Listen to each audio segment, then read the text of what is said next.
390 ग्राम 24 घंटे में, मतलब 2 रोटी 1 कटोरी दाल, बस, या आधा कटोरी दाल आधा कटोरी सब्जी। ये स्वस्थ शरीर के लिए चाहिए, ये कोई साधु का आहार नहीं है, स्वस्थ शरीर के लिए। बादशाह को उत्तर दिया उस भागवतिक वैद्य ने कि 39 तोला अन्न की केवल आवश्यकता है। देखो इस पे विचार करो भाई, 390 ग्राम 24 घंटे में अन्न जाना चाहिए, इसके बाद थोड़ा दूध हो गया, थोड़ा पानी हो गया, 390 ग्राम मतलब 400 ग्राम भी पूरा नहीं, 24 घंटे में, दिन रात में, और इससे शरीर स्वस्थ रहेगा और आपकी आध्यात्मिक शक्ति बढ़ेगी। वे तो हम बार बार सत्संग में कहते हैं ज्यादा भोजन जो है ये ठीक नहीं है और उचित भोजन लीजिए। तो आज ये उचित भोजन का भी प्रमाण मिल गया कि 39 तोला भोजन करना है। देखो करके देखो एक बार, 39 तोला दोपहर में और 39 तोला शाम के, तो 2 बार में कर लीजिए। उपासक को आहार के लिए सावधान। इसके अलावा जो कुछ खाया जाता है वो सिर्फ हाथों को बोझा ढोने का काम दिया जाता है। 2 बार में संभल करके बुद्धिमान भाग्यवान उपासक इतने अन्न का ही सेवन करता है। 2 बार में 39 तोला की बात कह रहे हैं, 2 बार, बुद्धिमान और भाग्यवान। और महामूर्ख और अभागा वो अधिक भरता है हाथों में। इसमें वाणी जी में लिखा, महामूर्ख है वो क्योंकि बेमतलब बोझा भरे जा रहे। देखो भोजन तुम्हें तार देगा और भोजन तुम्हें मार देगा। तंदुरुस्ती के लिए, स्वस्थता के लिए और भजन के लिए जितना बताया गया उतना ही भोजन करना चाहिए। जीने के लिए खाओ, खाने के लिए मत जियो। तो ये कोशिश करो, एक टाइम के लिए 39 तोला और दूसरे टाइम हम वैद्य जी एक बार के लिए कहे ना, 24 घंटे में 2 बार को इसको विभाजित कर दे, तो इसे हम छूट देते हैं। 400 ग्राम अन्न दोनों टाइम ले लो, 800 ग्राम होता है, ठीक है। एक बार देखो ना करके, बहुत शांति मिलेगी, इससे लाभ मिलेगा। सच्ची बात मानना, भोजन का बहुत बड़ा प्रभाव होता है, ठीक है। अब इसमें कह रहे कि आहार में क्या लेना है, वजन तो तय हो गया। अब आहार में कह रहे हैं कि सात्विक आहार ही ब्रह्मचर्य को पुष्ट करता है, नहीं तो ब्रह्मचर्य को नष्ट कर देता है। राजसिक और तामसिक आहार ब्रह्मचारी व्रत निर्वाह के लिए नहीं लेना चाहिए। रसीला, हल्का मतलब सुपाच्य और मधुर, और गेहूं, चावल, जौ, साठी, मूंग, अरहर, चना, दूध, अल्प मात्रा में घी, चीनी, सेंधा नमक या पके हुए ऋतु फल, ये ब्रह्मचर्य में सहायक आहार है, समझ लेना।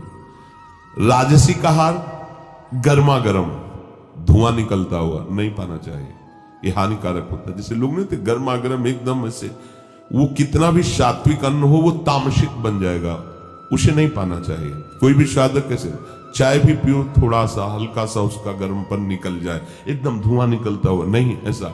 अब देखिए त्याज्य आहार जो उपासक को नहीं करना चाहिए, अत्यंत गर्म कढ़ाई से निकला हुआ एकदम पकोड़ा गर्मा गर्म से, ये राक्षसी प्रवृत्ति है, नहीं पाना चाहिए। अच्छा, अपने लोगों को तो गर्मा गर्म भाग्य में नहीं लिखा है, क्यों? क्योंकि पहले प्रियाजू पाएंगे, तो प्रियाजू को गर्मा गर्म थोड़ी लगाएंगे, पहले योग्य उसको बनाओ पाने के, मतलब हल्का सा गर्म रह जाए, फिर श्री जी को भोग लगाओ, 20 मिनट भोग लगाओ, हो गया सब काम। इसके बाद प्रसाद रूप में पालो तो स्वाद वाली बात ही नहीं रह जाएगी, परम स्वाद आ जाएगा, क्योंकि प्रियाजू ने पाया है। अत्यंत उष्ण और लाल मिर्च पर ये एकदम तेल उतरा रहा है सब्जी में, लाल लाल ऊपर नहीं होता जिसे, ऐसे ये ब्रह्मचर्य के लिए हानिकारक है। साधु, साधक, उपासक, चाहे गृहस्थ हो चाहे विरक्त, मत पाना। लाल मिर्च पड़ी हुई और खूब ऑयल दिखाई दे रहा है ऊपर से, नहीं पाना। और अत्यंत नमकीन और अधिक मीठा, मीठा सात्विक में है, ऊपर में वर्णन किया गया है, पर अधिक मीठा। अब पता चला गुलाब जामुन आ गए तो 10, 12, 15 तक कोई बात ही नहीं है। खीर आदि हलवा आदि समेटते चले जा। भैया ये कोई गोदाम थोड़ी, आते हैं थोड़ा उचित पालू हो गया। अब 400 वाली बात है तो जो अगर खीर अच्छी लगती है तो सब बंद कर दो, 400 ग्राम खीर पी लो। हलवा अच्छा लगता है तो ठीक है, कुछ मत लो, केवल हलवा ले लो, 400 ग्राम पालो, कोई बात नहीं, बिना औषधि के पच जाएगा। आप देख लेना, बहुत बढ़िया रहेगा और आप सात्विक रहेंगे, आपका चिंतन बनेगा, नींद नहीं आएगी।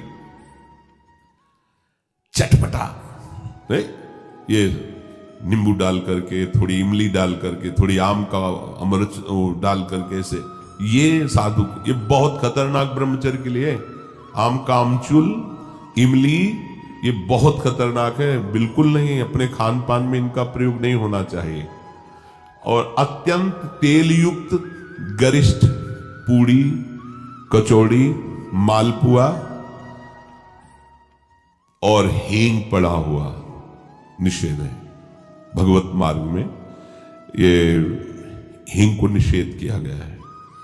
जो 4 जगह उस ब्रह्म हत्या को विभाजित किया गया, वो शास्त्र में पढ़ा। एक था मरुभूमि, ऊषर भूमि, दूसरा था वृक्षों में गोन, तीसरा माताओं बहनों में मासिक धर्म, चौथा जल में फेन बुदबुदा। ये 4 जगह उससे विभाजित किया गया। ऐसे ही स्नान के लिए है कि जल में जब जाए तो ऐसे ऊपर की परत को ऐसे हटावे, भले कुछ नहीं, पर उसका सिद्धांत, तब डुबकी लगा, दोनों हाथ से ऐसे करके फिर डुबकी लगा। ऊषर भूमि में किसी भी मंगल अनुष्ठान के लिए निषेध किया गया है। और वृक्षों की गोंद परमार्थिक उपासकों के लिए निषेध किया गया है, इसीलिए इसमें हींग को भी निषेध कर रहे हैं। और हींग वैसे ही बहुत गर्म तासीर होती है, अपने को नहीं पना। प्याज, लहसुन, गाजर, उड़द, मसाला बाजार का बना हुआ, जैसे मीट मसाला वैसे वैसे नहीं, ये नहीं। और तमोगुणी में मांस, मछली और आदि आदि, अंडा, शराब, चाय, काफी तमोगुण में रखा है, उसी लाइन में रखा है जिसमें निषेध रखा है। चाय, काफी, डाफी भी कोई होता है क्या? नहीं, काफी तो अलग लिखा है, डाफी अलग लिखा है, तो डाफी तो हम तो जलते ले। फिर लिखा कोकीन, चरस, ये सब तमोगुणी में है। और घोर तमोगुणी, घोर तमोगुणी बासी भोजन नहीं पाना चाहिए। से कल का बना हुआ रखा हुआ है, फिर आजकल चलता है ना कि उसमें बिजली वाली वो एक छोटा सा ऐसे आता है, उसमें ऐसे अंदर रख दो, गर्म हो जाता है। हाँ, ये साधु के लिए नहीं है तो उपवास कर लो, बढ़िया है। जब मिले तो ताजा भोजन, जो से ताजा का मतलब कल परसों का, ऐसा नहीं कर पाना। इसीलिए जैसे ब्रेड आदि है, ये आपकी उपासना में सहयोग नहीं देंगे, ये तमोगुण पैदा है। ये अत्यंत तामसिक आहार के अंतर्गत आते, कई दिनों का बना हुआ, ये बाजार में जैसे कि ले आए आप उनको तल के ऐसे, तो ये सब ठीक नहीं। चाउमीन, वो क्या कहते हैं, सेवई जैसा, ये सब बिल्कुल ठीक नहीं है। ये क्या चल रहा है? अरे आटा लगाओ, 4 रोटी बनाओ, श्री जी को भोग लगाओ, भाव पेट भरो, भजन करना है। चंचलता, काम, क्रोध, लालच और पापाचरण से युक्त बना देने वाला ये तमोगुणी आहार बिल्कुल नहीं करना चाहिए। जो ब्रह्मचर्य व्रत में रहना चाहता हो उसको सावधान रहना चाहिए कि बासी, बाल पड़ा हुआ, मक्खी पड़ा हुआ, ये भोजन सब अत्यंत तमोगुण के अंतर्गत आता है। दुर्गंध हो गया है या अपना वो स्वरूप बिगाड़ दिया है भोजन ने, फिर भी आप उसे भोजन, या घृणित निंदनीय पुरुषों द्वारा बनाया हुआ ताजा भोजन, घृणित आचरण वाला निंदनीय पुरुषों द्वारा बनाया हुआ ताजा भोजन, वो भी घोर तमोगुण होता है।